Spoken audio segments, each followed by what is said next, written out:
الشيطان الرجيم. بسم الله الرحمن الرحيم.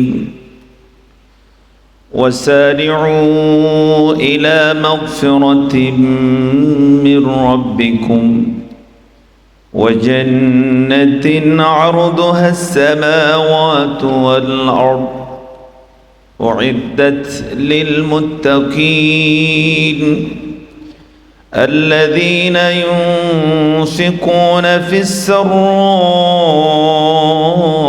والضراء والكاظمين الغيظ والعافين عن الناس والله يحب المحسنين. والذين إذا فعلوا فاحشة أو ظلموا أنفسهم ذكروا الله فاستغفروا لذنوبهم ومن يغفر الذنوب إلا الله ولم يصروا على ما فعلوا وهم يعلمون أولئك جزاؤهم مغفرة من ربهم وجنات تجري من تحتها الأنهار خالدين فيها ونعم أجر العاملين. আমানতু বিল্লাহ। বিতাড়িত শয়তান থেকে আল্লাহর কাছে পানাহ চাই। পরম করুণাময় অতি দয়ালু আল্লাহর নামে শুরু করছি।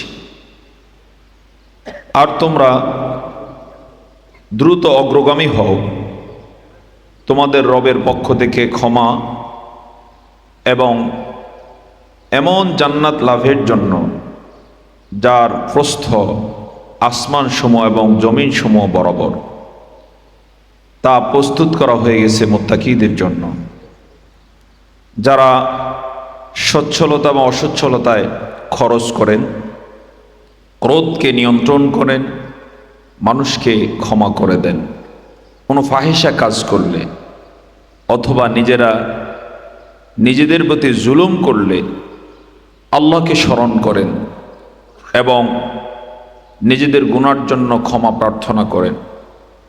আর আল্লাহ ছাড়া গুনাহ ক্ষমাকারী কে আছে? তারা জেনে বুঝে কোনো অন্যায় বারবার করেন না। এরাই তারা যাদের জন্য তাদের রবের পক্ষ থেকে রয়েছে ক্ষমা এবং এমন জান্নাত সমূহ যার তলদেশ দিয়ে নহর সমূহ প্রবাহিত, সেখানে তারা চিরকাল থাকবে। কর্মীদের জন্য সেটা কতই না উত্তম প্রতিদান।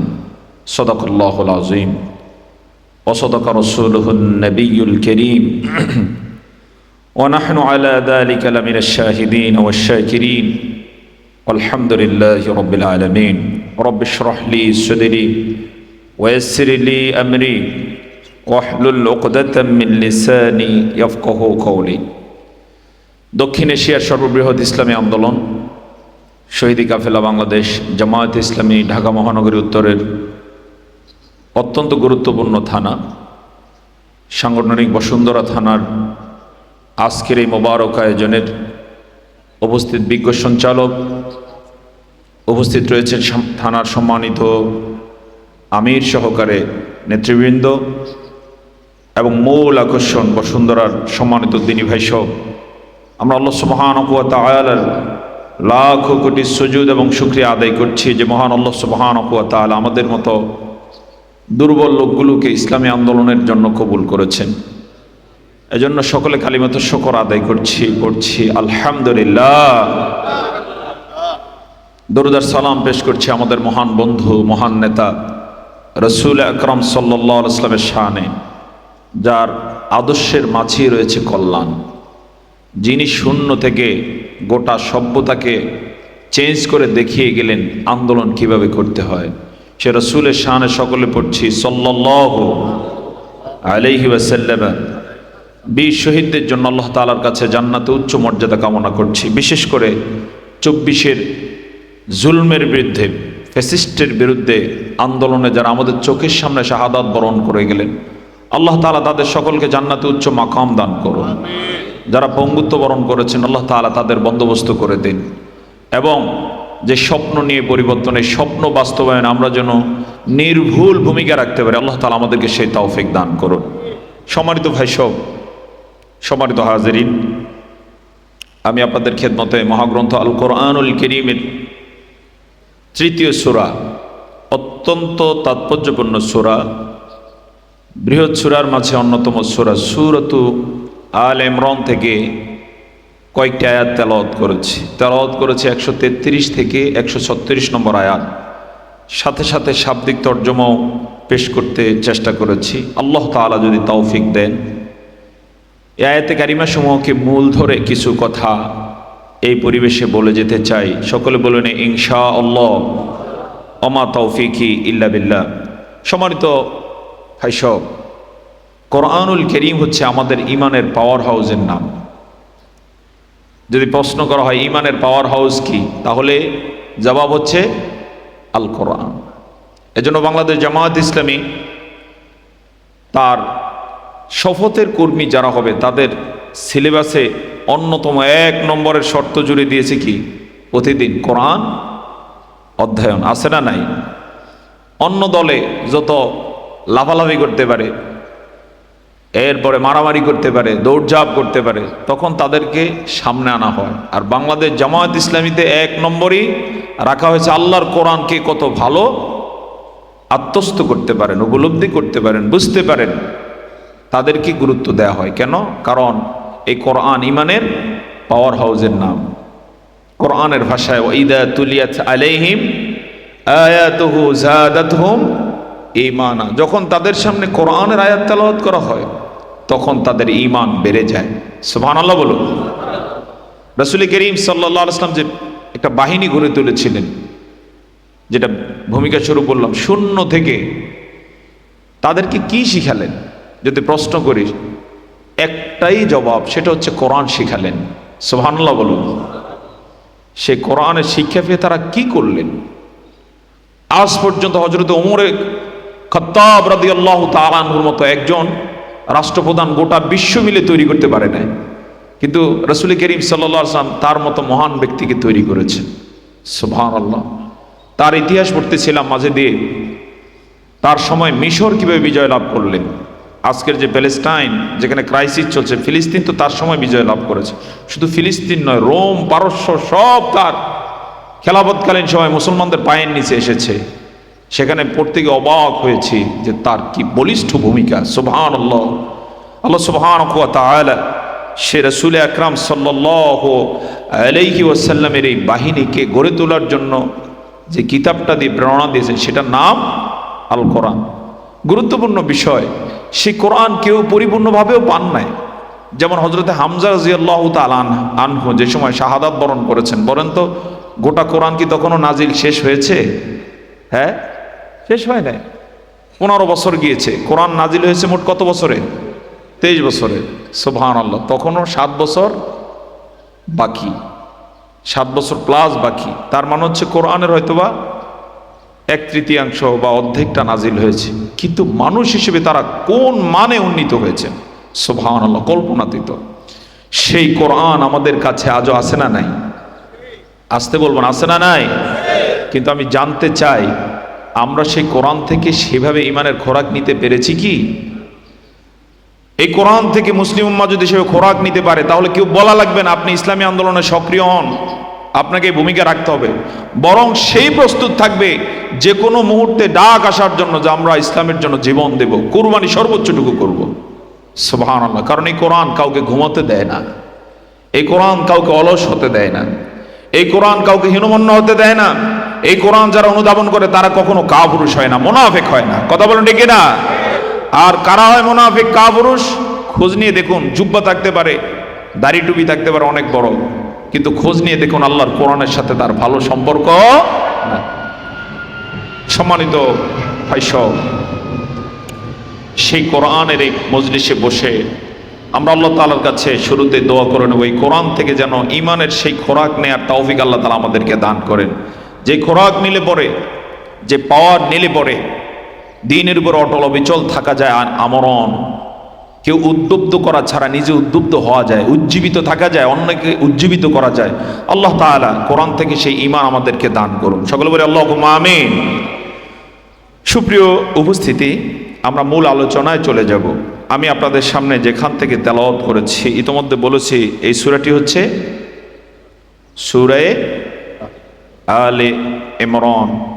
নামকরণ করা হয়েছে সূরাটির এই সূরার 33 নম্বর আয়াত থেকে, যেখানে আল্লাহ তাআলা বলেছেন ইন্নাল্লাহা আস্তাফা আদামা ওয়া নূহা ওয়া আলা ইব্রাহিম ওয়া আলা ইমরান আলাল আলামিন। আল্লাহ তাআলা আদম আলাইহিস সালামকে, নূহ আলাইহিস সালামকে, ইব্রাহিম আলাইহিস সালাম এবং তার পরিবারকে এবং ইমরান আলাইহিস সালামের পরিবারকে মনোনীত করেছেন আলাল আলামিন, সমগ্র বিশ্ব সমূহের উপরে, বিশ্ববাসীর উপরে। এই কারণে আদম আলাইহিস সালামের সমাদর শুধু মুসলিমদের কাছে নয়, সব জাতের কাছে আছে না নাই? অমুসলিমরা আদম আলাইহিস সালামের নামে নাম রাখে, এজন্য খুঁজলে দেখবেন তাদের মাঝে লোকদের নাম আছে অ্যাডাম, আছে না নাই? নূহ আলাইহিস সালামের নামে অমুসলিমরাও নাম রাখে নোয়াহ। ইব্রাহিম আলাইহিস সালামের নামে খ্রিস্টানরাও নাম রাখে, এজন্য আপনারা পাবেন তাদের মাঝে আব্রাহাম লিঙ্কন।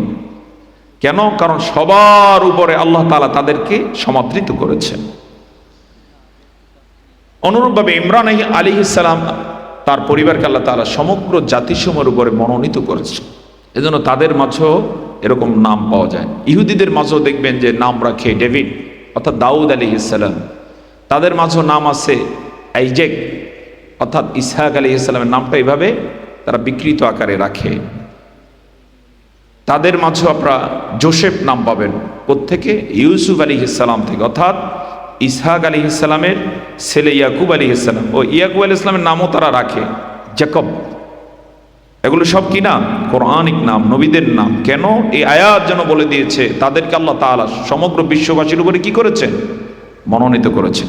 তো পার্থক্যটা কোথায়? তাদের অধঃপতন কেন? পার্থক্য এই জায়গায় যে তারা অন্য নবীদেরকে মেনে নিয়েছে, আমাদের নবীকে বরণ করে নিতে পারে না। এজন্য অন্য নবীদেরকে মানা সত্ত্বেও তারা মুসলিম না কাফের? সকলে বলুন মুসলিম না কাফের?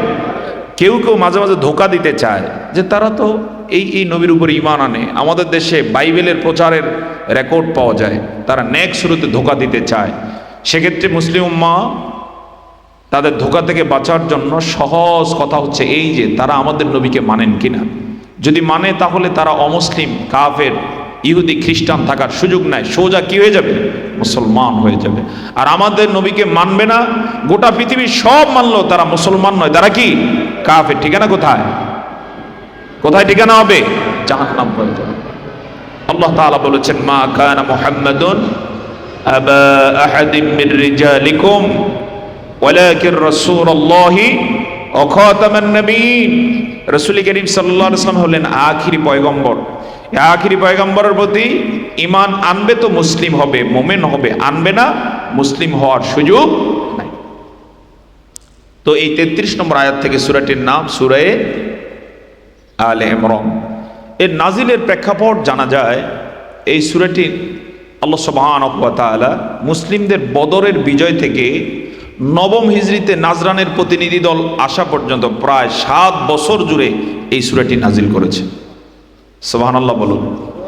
এতে 200 আয়াতের বহর রয়েছে। কত আয়াত? 200 আয়াত। এই 7 বছরে বিশেষ করে বদরে যখন মুসলমানরা বিজয় লাভ করে, খুব খেয়াল করুন, কিছুটা আমাদের বুঝতে সহজ হবে ইনশাআল্লাহ, যেহেতু আমরা কিছু ভুক্তভোগী পাশাপাশি বলা চলে একটা বিজয় আমরাও দেখেছি, যদিও সেটা শতভাগ ইসলামের বিজয় নয়, ইসলামী বিপ্লব নয়, তবে গণ অভ্যুত্থান, গণবিপ্লব হয়েছে, আমরা ইনশাআল্লাহ বুঝব। রাসূল করিম সাল্লাল্লাহু আলাইহি ওয়াসাল্লামের নেতৃত্বে মুসলিম বাহিনী যখন বদরে 313 জন 1000-এর মোকাবেলায় বিজয় লাভ করলেন, সে বিজয়টা কেমন হতে পারে একটু অনুধাবন করুন তো মন দিয়ে, কেমন হতে পারে? তার আগে তাদের উপরে কি করা হয়েছে মক্কাতে? মদিনাতে আসার পরও তাদেরকে স্বাভাবিক থাকতে দেওয়া হচ্ছিল না। অতি উস্কানি দিয়ে এরপরে বদরে তারা ধেয়ে এসেছে, মুসলমানদেরকে মেরে ফেলবে, মদিনায় অ্যাটাক করবে।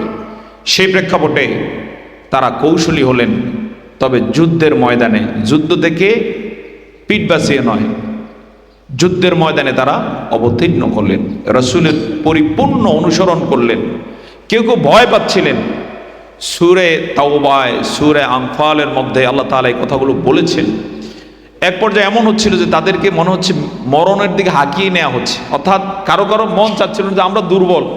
এবং বদরে মুসলিমদের 313 জনের মোট তরবারি ছিল পাওয়া যায় 8টা। কয়টা? 8টা। অথচ কাফিরদের প্রায় সবার হাতে কি ছিল? তরবারি ছিল। এই কারণে আল্লাহ তাআলা নিজেই বলেন যে মনে হচ্ছিল তাদেরকে মৃত্যুর দিকে হাঁকিয়ে নেওয়া হচ্ছে। কিন্তু সেখানে লিডার হচ্ছেন কে? মুহাম্মদুর রাসূলুল্লাহ সাল্লাল্লাহু আলাইহি ওয়াসাল্লাম। সবাই বুঝতে পারছিলেন যে তার নেতৃত্বে আমরা এসেছি, সুতরাং যত কঠিনই মনে হোক না কেন আল্লাহ তাআলা পার করে দিবে, এই আত্মবিশ্বাস তাদের ছিল। সুবহানাল্লাহ। ময়দানে অবশেষে তারা যখন অংশগ্রহণ করলেন, দাঁড়ালেন নরসার্দুলের মতো, আল্লাহ তাআলা এই 8টা তরবারির মালিক 313 জনকে 1000-এর দুর্ধর্ষ বাহিনীর মোকাবেলায় অভাবনীয় বিজয় দান করলেন। এই বিজয় পরবর্তীতে মুসলমানদের কি করণীয়, কি বর্জনীয়, এই বিজয়ে যেন খেই হারিয়ে না ফেলে, বিজয় পরবর্তীতে অনেক কিছু ফেস করতে হবে, সেটা কিভাবে সম্ভব, কিভাবে করতে হবে, এটার সুস্পষ্ট দিক নির্দেশনা দিয়ে যে সূরাটি নাজিল করা হয়, এই সূরাটার নাম হলো সূরা আলে ইমরান। কোন সূরা? আলে ইমরান। এই জন্য আমাদের এই সূরাটা ভালো আত্মস্থ করা দরকার। কারণ আমরা যে বিজয় দেখেছি, এই বিজয় পরবর্তীতে আমাদের কি এখন অলস হওয়ার সময় নাকি কাজ করার সময়? পূর্ণ বিজয়ের জন্য কাজ করার সময়। এই জন্য আমাদেরকে অনেক বেশি উজ্জীবিত হওয়ার জন্য কোন সূরাটা পড়া দরকার? সূরা আলে ইমরান পড়া দরকার। ঐতিহাসিকগণ উল্লেখ করেছেন যে বদরের বিজয় ছিল যেন ভীমরুলের চাকে ঢিল ছোড়ার মতো। কাফেররা এই যুদ্ধে পরাজয়ের কারণে, যেই কাফেররা যেমন ইহুদিরা, খ্রিস্টানরা, বিশেষ করে রোমান যেই সেই সময়ে সভ্যতা ছিল, পারসিক সভ্যতা ছিল, রোম পারস্যের যারা নেতা ছিল, তারা প্রথম দিকে মুসলমানদেরকে এতটা কেয়ার করতো না, মনে করতো আঞ্চলিক শক্তি। তাদের যে সংঘর্ষ হচ্ছে এটা আঞ্চলিকতার ভিতরেই আছে। কিন্তু যখন তারা জানতে পারলো যে বাহিনী তো নর্মাল কোনো বাহিনী নয়, 313 1000-এর মোকাবেলা করে 70টাকে জাহান্নামে পাঠিয়ে দিয়েছে, যেগুলো বেশি লাভালাভি করতে এরকম 70টাকে গ্রেপ্তার করছে, বাকিগুলো জান নিয়ে পালিয়ে গিয়েছে, তখন তারাও নড়ে চড়ে বসলো যে এই বাহিনী হালকা কোনো বাহিনী নয়, তাদেরকে হালকাভাবে নেওয়া যাবে না। তার মানে হচ্ছে যদিও বদর বিজয়, কিন্তু এটার খবর চলে যায় কোন পর্যন্ত? রোম পারস্য পর্যন্ত। তৎকালীন পরাশক্তির কর্ণকুহরে পৌঁছে যায় বাহিনী কেমন হতে চলছে। তো এই কারণে ঐতিহাসিকগণ মূল্যায়ন করে বলেছেন যে বদর বিজয় ছিল যেন ভীমরুলের চাকে কি দেয়া? ঢিল দেয়া। সেটা নর্মাল হয় না, ভয়াবহ হয়, সেটাই হয়েছে। সুবহানাল্লাহ। আল্লাহ সুবহানাহু ওয়া তাআলা এই সূরা দিয়ে যেন উত্তমভাবে সেগুলো উতরে ওঠার ব্যবস্থা করেছেন। সম্মানিত ভাই সব, এবার আমরা মূল আলোচনায় মনোযোগী হতে চাই। আল্লাহ সুবহানাহু ওয়া তাআলা এই সূরার 133 নম্বর আয়াতে 2টা বিষয়ে অতি দ্রুত অগ্রসর হওয়ার জন্য আহ্বান করেছেন। তার একটি হলো রবের পক্ষ থেকে ক্ষমা লাভের জন্য, সুবহানাল্লাহ বলুন। আরেকটি হচ্ছে এমন জান্নাত লাভের প্রত্যাশায় যার প্রশস্ততা, প্রস্থ 5টা হচ্ছে দুনিয়ার জমিন থেকে 7 আসমান পর্যন্ত যত বড় তার চেয়ে বড়। এবং আল্লাহ তাআলা 133 নম্বর আয়াতের শেষাংশে উল্লেখ করেছেন ইতোমধ্যে সেই জান্নাত প্রস্তুত হয়ে গেছে। কাদের জন্য? মুত্তাকিদের জন্য। এরপরে 134 এবং 35 নম্বর আয়াতে সেই মুত্তাকিদের পরিচয় তিনি তুলে ধরেছেন।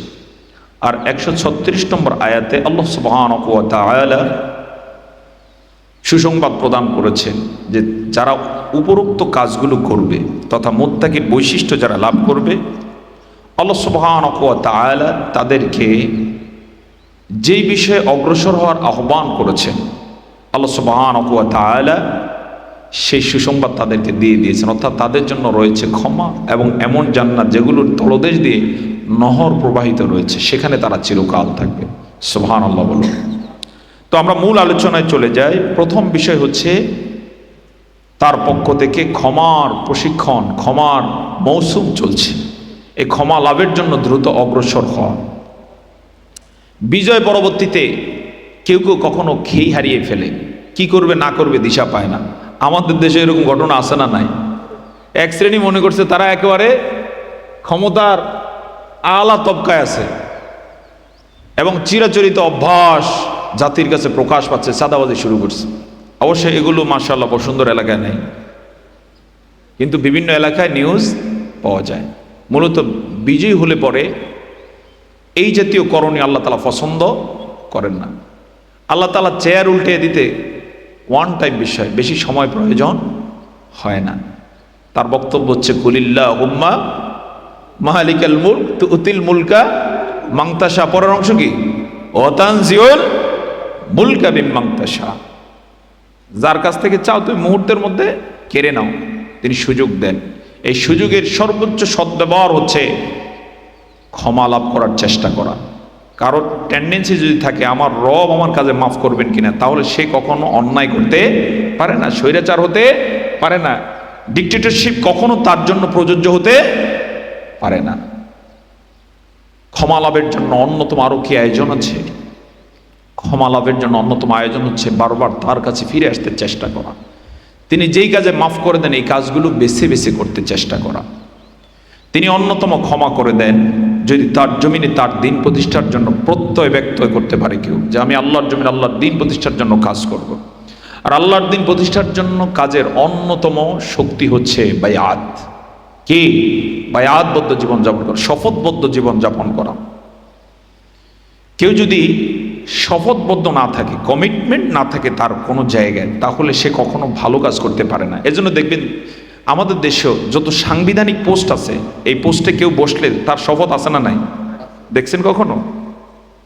যার পোস্ট যত বড় সাংবিধানিকভাবে যে কমিটেড থাকে, সে তখন ওই দায়িত্ব পালনে সচেষ্ট থাকে। আর যার কারোর সাথে কমিটমেন্ট নাই, সে যা ইচ্ছে তা করে যাবে। সে ডে লেবারের মতো, আজকে এই মালিকের কাছে কাজ করে, ভালো লাগে না, রাতের বেলা চলে গেছে। আছে না না এরকম? এরকম বহু জায়গা আছে। যে স্কুল, যে কলেজ, যে প্রতিষ্ঠানে দেখা যায় যে তার কোনো কমিটমেন্ট নাই। দেখা যায় চাকরি করছে, এক মাস যেতে না যেতে বেতন হাতে পাইছে আর আসে না বাড়ি থেকে। কেন? কারণ সে কমিটেড নয়। এজন্য কেউ যদি ক্ষমা লাভের প্রত্যয় হয়, তাহলে অন্যতম কমিটমেন্ট থাকবে তার কার সাথে? আল্লাহর সাথে। সেই কমিটমেন্টের চূড়ান্ত বিষয় হচ্ছে আল্লাহর জমিনে আল্লাহর দিন প্রতিষ্ঠার জন্য সর্বোচ্চটুকু দিতে চেষ্টা কর।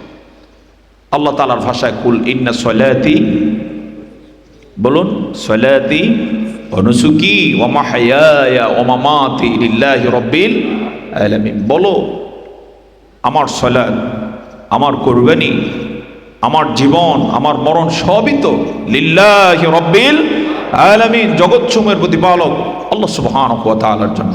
আমি জানতে চাই আমাদের জীবন মরণ কার জন্য? সেভাবে কি আমরা আসলে প্রস্তুত আছি? হ্যাঁ, একজন বলছেন ইনশাআল্লাহ, আল্লাহ চাহে তো। আলহামদুলিল্লাহ, আলহামদুলিল্লাহ বলুন। রাসূল করিম সাল্লাল্লাহু আলাইহি ওয়াসাল্লামের জীবনীতে আমরা এগুলো দেখতে পাই। আপনারা জেনে থাকবেন, হুদায়বিয়ার সন্ধিতে কাফেররা যখন আসতে বাধ্য হলো, তার আগে রাসূল সাল্লাল্লাহু আলাইহি ওয়াসাল্লাম শপথবদ্ধ হয়েছিলেন।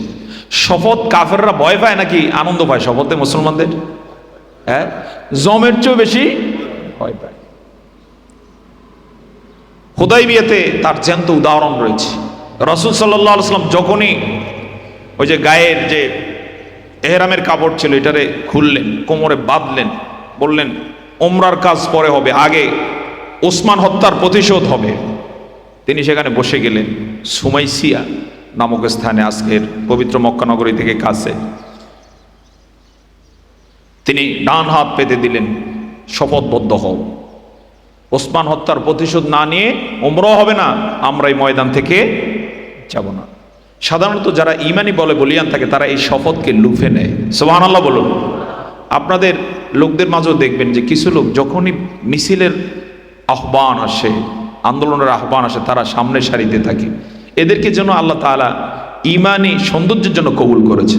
আর কিছু লোক পথ খুঁজে পালানোর, এদের মাঝে মোনাফিকি আচরণ রয়েছে। অবশ্যই এগুলো বসুন্ধরা এলাকায় নাও থাকতে পারে, কিন্তু আপনারা পাবেন এই জাতীয় বিষয়। তো সেদিন দেখা গেল 1400 জন, শুধু একজন নাই, কে? হযরত ওসমান রাদিয়াল্লাহু তাআলা। বাকি রাসূলের হাত, ডান হাত নিচে, এর উপরে 1398 জনের হাত পড়ল। সবার উপরে রাসূল একটা হাত রাখলেন, বাম হাত রেখে বললেন, ওসমান থাকলে এই শপথে সে অংশগ্রহণ করত। সেখানে এই শপথের দৃশ্য দেখে কাফেররা এবার এতক্ষণ লাফালাফি যারা করছে, কিছু কিছু পালানো শুরু করেছে। সর্বশেষে মুরব্বী শ্রেণীকে এবার সামনে নিয়ে আসলো। যেমন অন্যতম ছিল সোহাইল ইবনে আমর। শেষে এক পর্যায়ে নিজেই প্রস্তাব করলো যে মুহাম্মদ অনেক হয়েছে, এবার একটা সন্ধিতে আসা দরকার। রাসূল করিম সাল্লাল্লাহু আলাইহি ওয়াসাল্লাম তার প্রস্তাব গ্রহণ করলেন, ঠিক আছে আসো। পরবর্তীতে এই শপথের পরে সন্ধি হলে, সন্ধির নাম সবাই বলুন, হুদায়বিয়ার সন্ধি। আমি জানতে চাই কত বছরের ছিল এই সন্ধি? 10 বছরে। কত বছরে? 10 বছর। কিন্তু কাফের মুশরিক যারা কমিটেড থাকে না, বিশেষ করে আদর্শের উপরে রাজনীতি করে না, তারা কিন্তু কখনো সন্ধি মেনে নিতে পারে না, টিকে থাকতে পারে না। কাফেররা তাই করেছে, 2 বছরের ব্যবধানে সব নিজেরাই কি ভেঙে ফেলেছে, এলোমেলো করে দিয়েছে। রাসূল 2 বছর পরে চিঠি লিখলেন, তোমরা আসছো সন্ধির উপরে? জবাব দেয় না। পরে 10 বছরের টার্গেটে রাসূল নিয়ে আসলেন। কয় বছরে? 2 বছরে অভিযান পরিচালনা করলেন। এই অভিযানের নাম কি? মক্কা অভিযান। ওই অভিযানে আল্লাহ তাআলা অভাবনীয় বিশ্ব বিজয়ের মতো নিয়ামত দান করেছেন। সুবহানাল্লাহ বলুন। তো এই জন্য ক্ষমা লাভের জন্য অন্যতম বিষয় হচ্ছে কমিটেড থাকা। কার সাথে? আল্লাহর সাথে।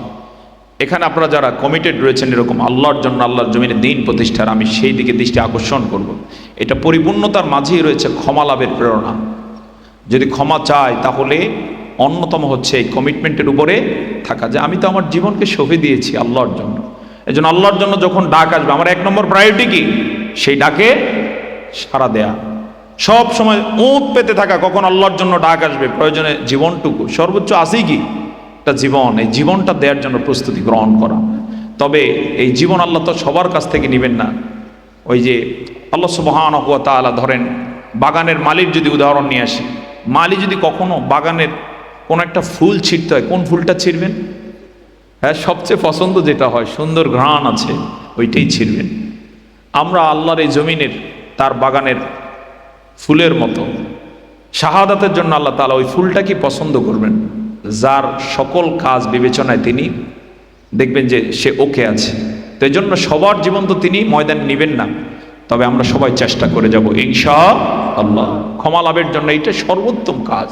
শাহাদাত যে বরণ করে, আল্লাহ তাআলা তার সব গুনাহ মাফ করে দেন। সুবহানাল্লাহ বলুন। তবে এক্ষেত্রে শুধু ঋণ তিনি মাফ করবেন না, এরপর আল্লাহ সুবহানাহু ওয়া তাআলা দ্বিতীয়ত প্রতিযোগিতার আহ্বান করেছেন, ওয়া জান্নাতিন আরদুহাস সামাওয়াতু ওয়াল আরদ। এমন জান্নাতের জন্য দৌড়াও যার প্রশস্ততা হচ্ছে 7 আসমান এবং জমিন বরাবর। সুবহানাল্লাহ, সুবহানাল্লাহ বলুন। আমাদের যে প্রতিযোগিতা চলে কি নিয়ে, এই যে রাজনৈতিক যে প্রতিযোগিতা দেশে চলতেছে, 1,47,570 বর্গ কিলোমিটার রাজনীতি নিয়ে প্রতিযোগিতা চলে। সেখানে সামাজিকভাবে যারা অবক্ষয়ে জড়িত, বিশাল দেশ নিয়ে না, সামান্য একটা দোকানের চাঁদাবাজি নিয়ে, একটা বাজারের টেন্ডার নিয়ে, চাঁদাবাজি নিয়ে, এই বেওকুফগুলোর সামনে যদি কোরআনের আয়াতকে ব্যাখ্যা করে শোনানো যেত, তাহলে তারা এই অন্যায় অপকর্ম বাদ দিয়ে আল্লাহর জান্নাতের প্রতিযোগিতায় নেমে যেত। আল্লাহর জান্নাত 1,47,570 বর্গ কিলোমিটারের মতো নয়, এই পৃথিবীর মতো নয়, এই প্রথম আকাশের মতো নয়, বরং দুনিয়ার জমিন থেকে 7 আসমান পর্যন্ত যত বড়, জান্নাতের 5টা তার চেয়ে বড় হবে। দিক কত বড় হবে? তাফসিরে এসেছে আয়াতের দিক এত বড় যে এটা কোনো সৃষ্টিতে উপমা নাই, এটা আল্লাহ ছাড়া কেউ জানে না। শুধু 5টা হবে কম, এই 5টাই হবে দুনিয়ার জমিন থেকে 7 আসমান পর্যন্ত। সেই জান্নাতের জন্য প্রতিযোগিতার আহ্বান করেছেন, দ্রুত অগ্রসর হওয়ার আহ্বান করেছেন কে? ওয়া জান্নাতিন আরদুহাস সামাওয়াতু ওয়াল আরদ। এবার আমি জানতে চাই, বিবেক থাকলে সেই জান্নাতের জন্য মানুষ প্রতিযোগিতা করবে নাকি করবে না? কথা বলুন, করবে নাকি করবে না? রাজনীতিতে কে এমপি হতে পারে, প্রতিযোগিতা আছে না নাই? কেন? সে জানে যে অন্তত একটা এলাকার মোটামুটি দায়িত্বশীল হতে পারবে। এজন্য অনৈতিক কাজেও কেউ জড়িয়ে যাচ্ছে, দেখা যাচ্ছে। সামান্য একটা এরিয়া, কতটুকু এরিয়া, 1000 কিলোমিটারের এরিয়া না, সামান্য একটু এরিয়া, এইটার সে প্রতিনিধি হওয়ার জন্য কত কিছু যে করে যাচ্ছে। অর্থাৎ তার কাছে জানা আছে যে 5 বছরের এটুকু যদি চান্স পাওয়া যায় তাহলে বিশাল কিছু বুঝি। কিন্তু আল্লাহ তাআলা এতটুকু নয়, এত বিশাল একটা জান্নাতের জন্য বলছেন, সেটার জন্য কেমন হওয়া দরকার, তাও সেটা 5 বছরের জন্য নয়, 10 বছরের জন্য নয়। আল্লাহ তাআলা নিজেই বলেছেন 36 নম্বর আয়াতে, খালিদিনা ফিহা, চিরকালের জন্য। সুবহানাল্লাহ।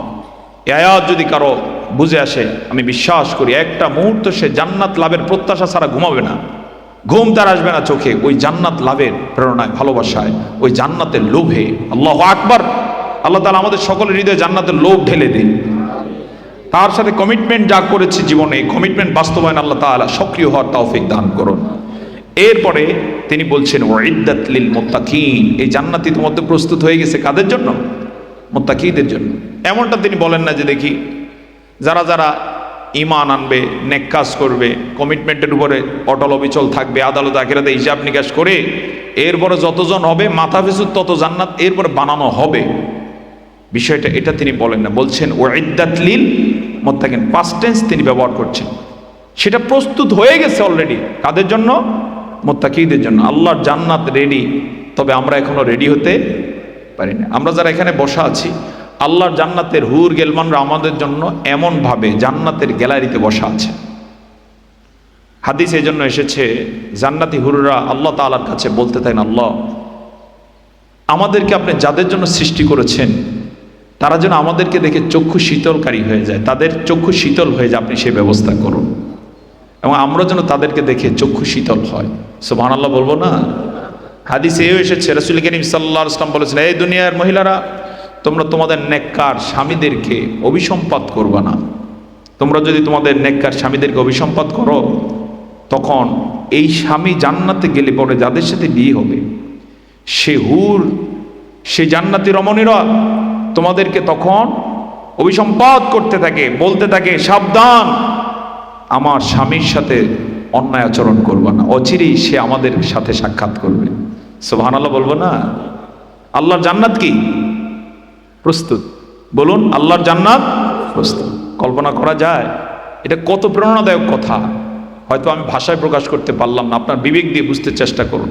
যেই মুহূর্তে আমরা এখানে বসা রয়েছে সেই মুহূর্তে আল্লাহর বিশাল জান্নাত আমাদের জন্য প্রস্তুত রয়েছে, কিন্তু আমরা বড্ড গাফেল হওয়ার কারণে সেই জান্নাত লাভের প্রত্যাশা নিয়ে অনেকেই আছে কাজ করেন না সেভাবে, যেভাবে দুনিয়া নিয়ে মহাব্যস্ত, ব্যতিব্যস্ত। আল্লাহ তাআলা আমাদেরকে বুঝার তৌফিক দান করুন। সেই জান্নাত প্রস্তুত আছে কাদের জন্য? মুত্তাকিদের জন্য। এবারে তিনি সেই মুত্তাকিদের পরিচয় দিচ্ছেন। 1 নম্বরে আল্লাযীনা ইউনফিকুনা ফিস সাররাই ওয়াদ-দাররা, যারা সচ্ছলতা অসচ্ছলতা সব সময় খরচ করেন।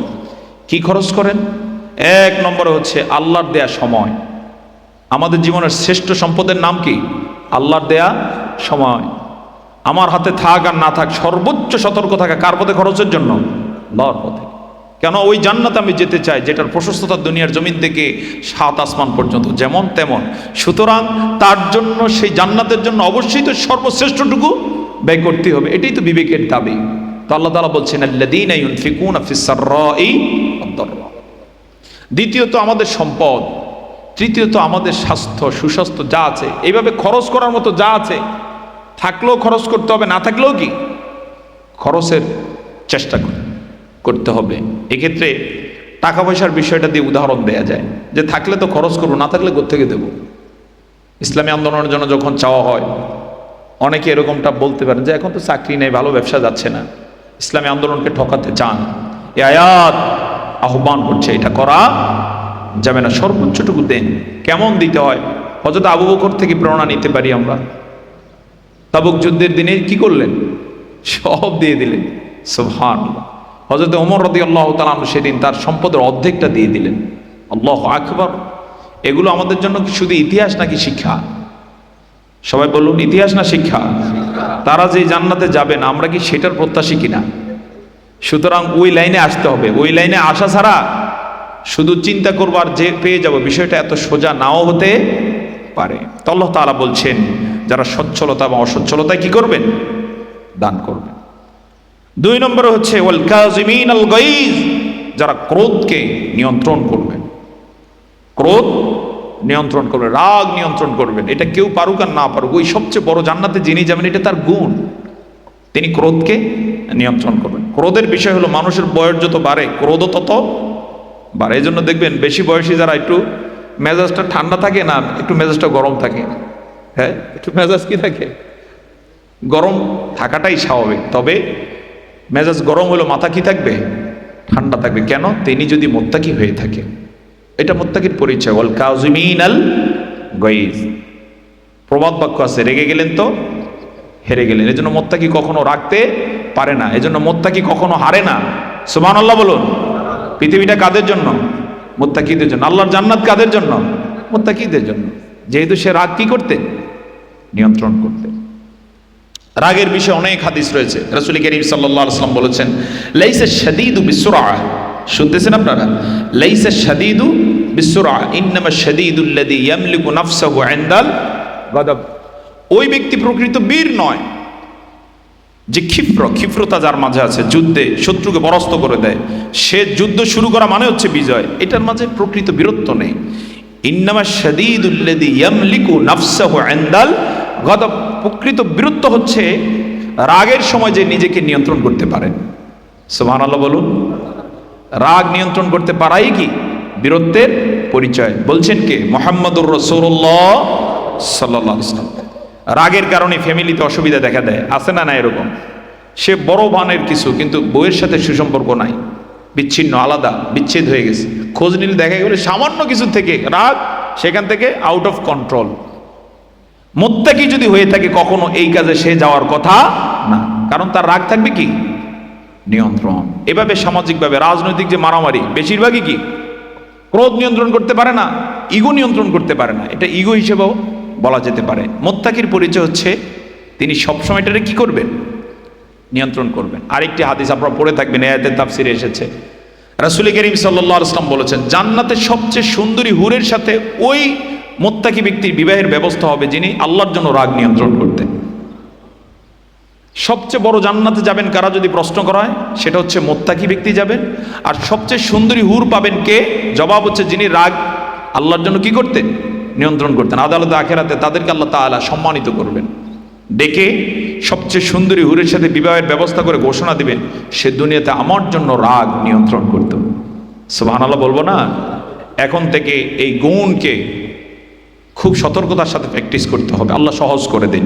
3 নম্বর হচ্ছে ওয়াল আফিনা আনিন নাস, মানুষকে মাফ করে দেয়া। কি করে দেয়া? মাফ করে দেয়া। এই পৃথিবীতে এটা অত্যন্ত তাৎপর্যপূর্ণ একটা গুণ, যার জ্যান্ত উদাহরণ রেখেছেন সাইয়্যিদুনা মুহাম্মদুর রাসূলুল্লাহ সাল্লাল্লাহু আলাইহি ওয়াসাল্লাম। যারা তার সাথে 13 বছরে কি করেছে সব তার জানা ছিল।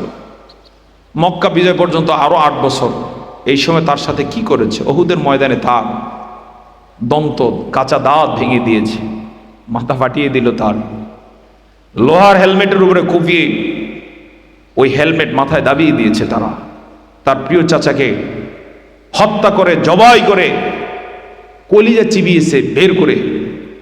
সেই লোকগুলোকে হাতের মুঠোয় পেয়ে রাসূল কি করেছে বলুন তো? ক্ষমা করে দিয়েছে। সুবহানাল্লাহ। আল্লাহ তাআলা সেই রাসূলের বিষয়ে আমাদেরকে বলেছেন, লাকাদ কানা লাকুম ফি রাসূলিল্লাহি উসওয়াতুন হাসানা। আর অনেকে শপথ করে ওর জীবনে আমার কাছে কি নাই, মাফ নাই, আছে না? না এরকম কোন মুসলমান মুত্তাকি বলতে পারে না। মুত্তাকিকে অনেক কিছু হজম করতে হয়। কার জন্য? সবাই বলুন কার জন্য? আল্লাহর জন্য। এভাবে হজম করে যদি মাফ করে দেয়া যায়, সময়ের ব্যবধানে শত্রুটাও বিশ্বস্ত বন্ধুতে পরিণত হতে পারে, যেমনটা হয়েছেন আবু সুফিয়ান রাদিয়াল্লাহু তাআলা। রাসূলের ইন্তেকালের পরে রাসূলের সুসংবাদের আলোকে তারাই রোম বিজয় লাভ করলেন। যেদিন রোম সম্রাটের দরবারে ঢুকতেছেন, দরবারে বলতে রোম সম্রাট পালিয়ে গেছে, তো তার সিংহাসন পড়ে আছে, রাজপ্রাসাদে মুসলমান সেনাবাহিনী প্রবেশ করছে। কাফের মুশরিক যারা পালাতে পারে না আত্মসমর্পণ করছে, অস্ত্রশস্ত্র পায়ের কাছে দিয়ে দিচ্ছে। মুসলিম সেনাবাহিনী প্রবেশ করছে বীর বেশে। একটা পরাশক্তিকে পরাজিত করে যারা ঢুকতেছে তাদের সম্মান কত বুঝতেছেন তো? সেই প্রেক্ষাপটে দেখা গেল মুসলিমদের একজন সেনানায়ক হযরতে আবু সুফিয়ান কাঁদতেছেন। ইতোমধ্যে তার একটা চোখ ইনজুর্ড হয়েছিল, আরেক চোখ দিয়ে দেখতেছেন আর প্রবেশ করতেছে। লোকেরা জিজ্ঞেস করেন, আপনি কাঁদেন কেন? তিনি বললেন, মুহাম্মদ সাল্লাল্লাহু আলাইহি ওয়াসাল্লাম এখন থেকে কয়েক বছর আগে আমি যখন কাফের, তিনি এই রোম বিজয়ের সুসংবাদ দিয়েছিলেন। আমরা সেদিন হাসাহাসি করছিলাম যে পেটে খাবার নাই, যাদের পায়ে জুতা নাই, তারা রোম বিজয় করবে বলে কি? কিন্তু আমি দেখতে পাচ্ছি মুহাম্মদ সাল্লাল্লাহু আলাইহি ওয়াসাল্লামের কথাই সত্য হলো, এবং সেখানে ওই বিজয়ে আমরাই আজকে সাক্ষী হলাম। কিন্তু আজকে মুহাম্মদ সাল্লাল্লাহু আলাইহি ওয়াসাল্লাম আমাদের মাঝে নাই। আমরা যদি অনেক আগে ইসলাম গ্রহণ করতাম, হয়তোবা তার নেতৃত্বে এই রোম বিজয় লাভ করতে পারতাম। আল্লাহু আকবার বলবো না? সুবহানাল্লাহ। তো সম্মানিত ভাই সব, এটা হচ্ছে রাসূল ক্ষমা করে দিয়েছিলেন, তার সুসংবাদ যেন আল্লাহ তাআলা এইভাবে দান করলেন, তার সুফল আল্লাহ তাআলা এইভাবে দিলেন। এজন্য যে মানুষটাকে অনেক বেশি ঘৃণা হয় তার অন্যায়ের কারণে, আল্লাহর কাছে দোয়া করুন তার জন্য, আল্লাহর কাছে দোয়া করে কাজ করুন তার পিছনে। হয়তোবা হতে পারে ইসলামী আন্দোলনে আপনি যে ভূমিকা রাখতে পারতেছেন না, সেও যদি এগিয়ে আসে, দুইজনে মিলে লক্ষ্যমানে অচিরে পৌঁছে যাওয়া যাবে। হতে পারে নাকি পারে না? দাওয়াতি আমাদের যে পক্ষ চলছে, যে গণসংযোগ পক্ষ চলছে, এই পক্ষে এইভাবে কিছু পরিকল্পনা আটুন যে সমাজ পরিবর্তনে কাদেরকে দরকার, তারা সব ইসলামে আছে কিনা। হয়তো আর দেখবেন যে অনেকে ইসলামে নাই। তো আল্লাহর কাছে দোয়া করুন, ছক আঁকুন, পরিকল্পনা করুন দায়িত্বশীলরা সহকারে যে অমুককেও দরকার, অমুককেও দরকার এই বসুন্ধরার জন্য, ঢাকা সিটি উত্তরের জন্য অমুককেও দরকার। তার লিস্ট আপনার লিস্টে আনুন। এবার এক নম্বর আল্লাহর কাছে একটু আগে নোট দেন যে আল্লাহ অমুককেও দরকার, কিন্তু সে তো আসে না, পথ পাচ্ছি না, কিভাবে দাওয়াত দেব? সে তো আসতেছেন আল্লাহ তাআলা, সে তো চাঁদাবাজিতে ব্যস্ত, জাগতিক ক্ষমতার লোভে সে লাফালাফি করতেছে। আল্লাহ তাআলার কাছে একটু বলুন বারবার, এক মসল্লায়, দুই মসল্লায়, 3 দিন এবার একটু বলুন না তাহাজ্জুদে। হয়তো হতে পারে চতুর্থ দিনে তার কাছে যাবেন, সে বলবে আমি এমনটাই চাচ্ছিলাম, আপনি আসার কারণে আপনাকে ধন্যবাদ, আসুন একসাথে কাজ শুরু করে দেয়। হতে পারে কি না? আমরা যদি এটা করতে পারি, সেদিন বেশি দূরে না, আল্লাহ তাআলা গোটা বাংলাদেশকে ইসলামের ঘাঁটি বানিয়ে দিতে পারে। আর এখানে বাংলাদেশ উঠে আনার মানে হচ্ছে গোটা এশিয়া আল্লাহ তাআলা মুসলমানদেরকে দিতে পারেন। সুবহানাল্লাহ বলুন। অতীতে কিন্তু রেকর্ড রয়েছে, এই বাংলা সাধারণত অতীতে যত পরাশক্তিরা ছিল কেউ নিতে পারে না, এখানে আসতো না, কারণ এত নদ নদী খাল বিল পেরিয়ে তারা এখানে ভারী অস্ত্রশস্ত্র ঢুকাইতেও পারতো না। এই জন্য এখানের খবরদারি মাতবরিও এত চিন্তা করতো না। আমরা সেই জায়গায় আসি না না এখনো? আলহামদুলিল্লাহ। আল্লাহ তাআলা আমাদেরকে সেভাবে সোচ্চার থাকার তৌফিক দান করুন। সুপ্রিয় সম্মানিত ভাই সব, 3 নম্বরে হচ্ছে, 4 নম্বরে আল্লাহ সুবহানাহু ওয়া তাআলা, জি